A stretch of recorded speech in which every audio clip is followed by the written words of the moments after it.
Toto je 7 AI marketingových nástrojov, ktoré ti ušetria desiatky hodín mesačne. Captions AI. Captions ti brutálne zjednoduší strih videí. Nahraješ tam svoje video, vyberieš šablónu a AI ti automaticky spraví titulky, pridá dynamiku a spraví rôzne efekty, ktoré vieš potom upravovať. To, čo by si strieľal kedysi 4 až 5 hodín, máš hotové približne za hodinu. Ak tvoríš obsah pravidelne, toto ti ušetrí kopec času. Za druhé, Gamma. Gamma je AI nástroj, ktorý ti pomôže rýchlo spraviť profesionálnu prezentáciu alebo marketingový plán bez toho, aby sa trápil s dizajnom. Keď už máš texty alebo body hotové, Gamma ti ich rozdelí do priehľadných slajdov a vizuálne to uprace. Nemusíš hodiny sedieť v Canve alebo PowerPointe a riešiť fonty a rozloženie. To, čo by ti trvalo niekedy 2-3 hodiny skladania, máš hotové približne za 20 až 30 minút.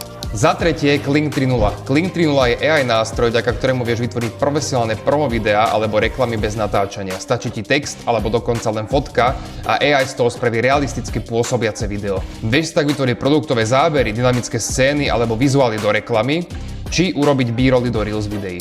Za štvrté, Notebook LM. Notebook LM ti pomôže na research a prípravu obsahu. Nahraješ tam svoje poznámky, PDF, prepisy videí alebo rozhovory so zákazníkmi. AI ti z toho vyťahne hlavné body a opakujúce sa vzory. Vieš si tak rýchlo spraviť prehľad trhu, zhrnúť spätnú väzbu alebo nájsť nové nápady na obsah či urobiť stratégiu. Pomôže ti aj so scenármi, napríklad vytvoriť nové video v podobnom štýle, ako už robíš. A ostatné 3 AI nástroje som ti zhrnul v mojom PDF, ktoré je úplne zdarma, stačí dole do komentára napísať slovo PDF a pošlem ti ho.